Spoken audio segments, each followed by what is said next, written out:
વડાપ્રધાન નરેન્દ્ર મોદીએ બિહારમાં મુખ્યમંત્રી મહિલા રોજગાર યોજના શરૂ કરી. વડાપ્રધાને 75 લાખ મહિલાઓના ખાતામાં 10,000 રૂપિયા ઓનલાઈન ટ્રાન્સફર કર્યા. જીવિકા દીદીઓને સંબોધતા પીએમએ કહ્યું, જો દેશે જનધન યોજના હેઠળ 30 કરોડથી વધુ માતાઓ અને બહેનોના ખાતા ન ખોલ્યા હોત તો શું આજે આપણે તમારા ખાતામાં સીધા આટલા પૈસા મોકલી શક્યા હોત? આજે મોકલવામાં આવતા પૈસા તમારા ખાતામાં સંપૂર્ણ જમા થઈ જશે. કોઈ એક પૈસો પણ ચોરી નહીં કરી શકે. પહેલા યોજનાના ભંડોળ તમારા સુધી પહોંચે તે પહેલા જ ચોરાઈ જતા હતા. એક ભાઈ ત્યારે જ ખુશ હોય છે જ્યારે તેની બહેન સ્વસ્થ હોય અને તેનો પરિવાર ખુશ હોય. આજે તમારા બે ભાઈઓ નરેન્દ્ર અને નીતિશ તેમની બહેનો માટે અથાગ મહેનત કરી રહ્યા છે. સુરતમાં આર્થિક ગુનાઓનો એક મોટો કિસ્સો સામે આવ્યો છે, જેમાં અશ્વિની કુમાર રોડ પર રહેતા એક અનુભવી હીરા વેપારી પાસેથી સિટી લાઇટના સોનાની પિતા પુત્રોની ત્રિપુટીએ કુલ 49.95 કરોડની ઠગાઈ આચરી છે. આ ઠગાઈ રફ હીરાના વેપાર અને ડાયમંડ ઉત્પાદક ટેકનોલોજીના નામે કરાઈ હતી. આ ઘટના અંગે સીઆઈડી ક્રાઇમ પોલીસમાં ફરિયાદ નોંધાઈ છે. વધુ તપાસ ચાલુ છે. અશ્વિની કુમાર રોડ પર આવેલી મણિનગર સોસાયટીમાં રહેતા અંકુશભાઈ મધુભાઈ નાગરાણી છેલ્લા 42 વર્ષથી સુરતમાં હીરાનો વેપાર કરે છે.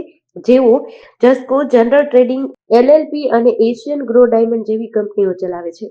વર્ષ 2021માં અંકુશભાઈનો સંપર્ક ડાયમ ટેક પ્રાઇવેટ લિમિટેડ અને સોનાણી ઇન્ડસ્ટ્રીઝ પ્રાઇવેટ લિમિટેડના ડિરેક્ટરો મહેશભાઈ ભગવાનભાઈ સોનાણી, તેમના પુત્ર જયમ અને અગસ્ત્યા સાથે થયા હતા. આ ત્રણેય તાપી દર્શન એપાર્ટમેન્ટ પાર્લે પોઈન્ટ સુરતમાં રહે છે. અમરેલી લોકલ ક્રાઇમ બ્રાન્ચે ધારીમાં 10 લાખ રૂપિયાની નકલી સોનાની છેતરપિંડી કેસમાં 2 મહિનાથી ફરાર આરોપી ગોવીબળભાઈ દેવાભાઈ રાઠોડને ઝડપી પાડ્યો છે.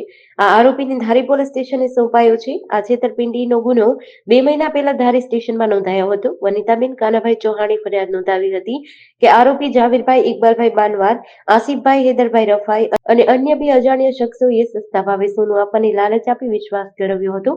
આરોપીઓએ ફરિયાદીને ધારી બોલાવી નકલી સોનું આપી 10 લાખ રૂપિયા પડાવી લીધા હતા. અમેરિકાના રાષ્ટ્રપતિ ડોનાલ્ડ ટ્રમ્પે બ્રાન્ડેડ અને પેટન્ટ કરાયેલી દવાઓ પર 100% ટેરિફની જાહેરાત કરી છે. આ ટેરિફ 1 ઓક્ટોબર 2025થી અમલમાં આવશે. આ ટેક્સ એવી કંપનીઓ પર લાગુ થશે નહીં જે અમેરિકામાં પોતાના ફાર્માસ્યુટિકલ પ્લાન્ટ લગાવી રહી છે. અમેરિકાના રાષ્ટ્રપતિએ ભારત પર પહેલાથી જ 50% ટેરિફ લગાવી દીધો છે. આ ટેરિફ 27 ઓગસ્ટથી અમલમાં આવ્યો હતો. કપડાં, હીરાઓ અને ઘરેણાં, ફર્નિચર, સીફૂડ જેવી ભારતીય ઉત્પાદનોની નિકાસ વધુ મોંઘી થઈ ગઈ છે, જેમાં ફાર્માસ્યુટિકલ્સને આ ટેરિફમાંથી મુક્તિ આપવામાં આવી હતી. ટ્રમ્પે કહ્યું, 1 ઓક્ટોબરથી અમે બ્રાન્ડેડ અથવા પેટન્ટ કરાયેલી દવાઓ પર 100% ટેરિફ લાદીશું, સિવાય કે એ કંપનીઓ જે અમેરિકામાં પોતાના ફાર્માસ્યુટિકલ પ્લાન્ટ સ્થાપિત કરી રહી છે. લાદી રહ્યું છું નો અર્થ થશે કન્સ્ટ્રક્શન ચાલી રહ્યું છે, એટલે જો કન્સ્ટ્રક્શન શરૂ થઈ ગયું છે તો એ દવા ઉપર કોઈ ટેક્સ લાગશે નહીં. ગાંધીનગર શહેરમાં એક ચોંકાવનારો કિસ્સો સામે આવ્યો છે, જેમાં એક વેપારીએ ગુજરાત ટુરિઝમ અને સુરત મ્યુનિસિપલ કોર્પોરેશનના નામે વડનગરના શર્મિષ્ઠા તળાવ, પાટણની રાણકી વાવ ખાતે ઇલેક્ટ્રિક લાઇટિંગ તેમજ દ્વારકા, સુરત અને અમરેલીના 5 મોટા પ્રોજેક્ટના નકલી સરકારી ટેન્ડરો બતાવીને અનેક રોકાણકારો પાસેથી રૂપિયા 20.40 કરોડની છેતરપિંડી કરી હતી. આરોપીએ મિત્રતાના સંબંધોનો દુરુપયોગ કરી ખોટા ઈમેલ અને વોટ્સએપ લેટર દ્વારા વિશ્વાસ કેળવીને આ ઠગાઈ આચરી હતી. આ મામલે ઇન્ફોસિટી પોલીસ મથકે ગુનો દાખલ કરાયો છે. ગાંધીનગર શહેરમાં મોટા કૌભાંડનો પર્દાફાશ થયો છે. આ મામલે વેપારી ભાવિક રમેશચંદ્ર પટેલે ઇન્ફોસિટી પોલીસ સ્ટેશનમાં નીરવ મહેન્દ્રભાઈ દવે વિરુદ્ધ ફરિયાદ નોંધાવી છે. પવિત્ર યાત્રાધામ ચોટીલા ડુંગર પર ગુજરાતનો પ્રથમ ફ્યુનિક્યુલર કોચ સિસ્ટમ પ્રોજેક્ટ બની રહ્યો છે. આ રાઇડથી ભક્તો માત્ર 5 મિનિટમાં જ મા ચામુંડાના દ્વારે પહોંચી જશે.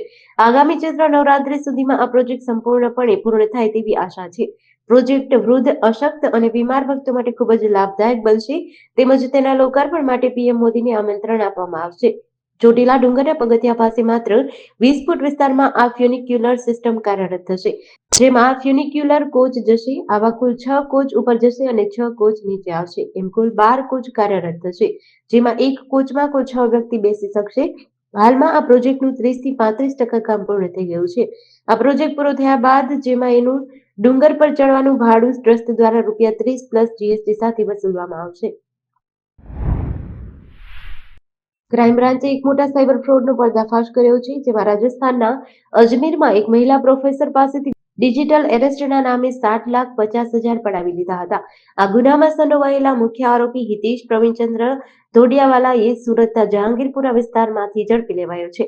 ડિજિટલ એરેસ્ટની મોડસ ઓપરેન્ડી રાજસ્થાનના અજમેર સાયબર ક્રાઇમ પોલીસ સ્ટેશનમાં નોંધાયેલી એફઆઈઆર મુજબ એક મહિલા પ્રોફેસરને અજાણ્યા નંબર પરથી ફોન આવ્યો હતો. કોલ કરનારે પોતાનું નામ જણાવ્યું હતું કે તેમના નામે એક સિમ કાર્ડ ઇસ્યુ થયું છે, જેનો ઉપયોગ સેક્સ્યુઅલ હેરેસમેન્ટના મેસેજ મોકલવામાં થયો છે. ત્યારબાદ ઓનલાઈન વિડીયો કોલ કરી પોતાની ઓળખ સીબીઆઈ ઓફિસર દયા નાયક તરીકે આપી હતી. આરોપીએ ધમકી આપી હતી કે સુપ્રીમ કોર્ટમાં ચાલી રહેલા કેસમાં તેઓ મુખ્ય આરોપી છે અને તેમને ડિજિટલ એરેસ્ટ કરવામાં આવશે.